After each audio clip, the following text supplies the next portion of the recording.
saya panggil bapak-bapak dan ibu, ini kan ada penawaran dari vendor untuk menawarkan kawan. Mungkin bisa diatur. Kira-kira menurut pendapatnya Pak Ismail, Pak siapa namanya Pak Ismail? Kira-kira bagaimana? Iya Pak, yang penting aman. Kalau Bapak bagaimana kira-kira? Apa penawaran yang dia sampaikan, karena nanti dia bisa atur untuk dokumen, kemudian spek alat itu bisa diatur. Nanti semua dokumennya akan saya rapikan agar semua kelihatan resmi, aman Pak. Siapa? Ya, oke ya, bisa dikondisikan ya. Setuju Pak, yang penting kita dapat bagian Pak dari situ. Gitu ya. Saya juga setuju Pak, nanti saya persiapkan berkasnya. Siap-siap.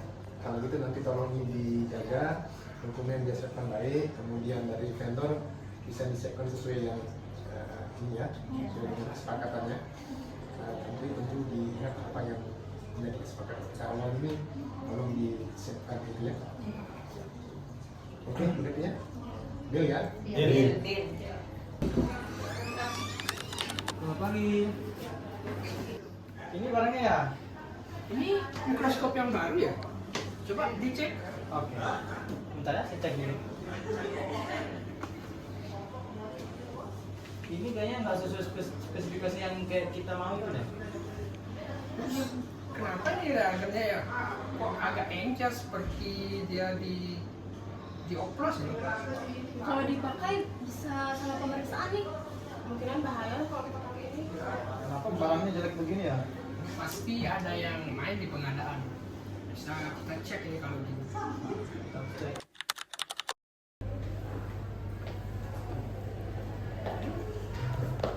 Permisi. Iya Bu, gimana? Mau bertanya. Ini tadi kan sudah dijanjiin 2 jam hasil labnya, kok sampai sekarang belum keluar. Ini gimana Mbak? Maaf ya Bu, mungkin di dalam ada trouble. Mungkin kita bisa tunggu 1 jaman lagi. 1 jam ya? Oh, baiklah. Terima kasih. Iya Bu, sama-sama. Aduh, ini gimana sih? Sudah 3 jam aku nunggu. Udah sakit kayak gini, nggak ada keluar lagi. Iya, ini benar. Mbak, hasil saya kapan keluar sih? Tadi dijanjiin sudah 3 jam saya nunggu. Gimana sih ini? Labnya tidak bermutu sekali. Maaf Bu, kami juga kesulitan Bu karena banyak alat laboratorium yang sedang rusak. Nah, itu bukan tanggung jawab kami.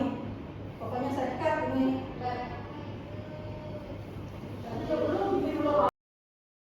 Gimana ini Mas? Tadi pasien udah komplain. Ya, sebenarnya saya juga curiga kalau ada masalah di dalam pengadaan barang dan alatnya itu. Apa perlu kita lapor? Kayaknya perlu kita untuk menghindari hal-hal yang tidak diinginkan seperti tadi itu kan pasien marah segala macamnya itu kan kita juga yang kena nanti risikonya itu. Saya sudah tidak bisa sabar dah kalau kayak gini. Sudah 3 jam saya nunggu, sudah sampai keringat dingin di sini. Hasil juga tidak pasti. Apa kita laporin aja ya? Ya, lapor ombudsman lah kalau begini. Iya. Ini dokumen tertulis harga 100 juta, tapi aslinya 40 juta Pak. Ini bagaimana?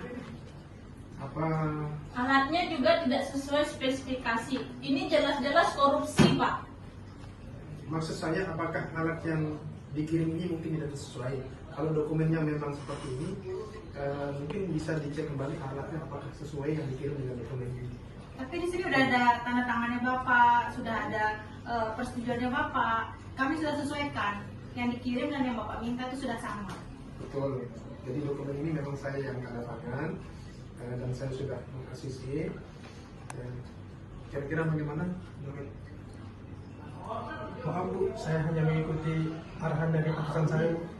Ini Bapak sudah korupsi, jelas-jelas sudah terlihat Bapak korupsi. Bagaimana ini Bapak? Coba, gimana ini Pak? Berarti ini kita akan tempuh jalur hukum Pak, karena ini sudah tidak sesuai dengan prosedurnya dan sudah masuk ke dalam hukum KKN. Ikut kami.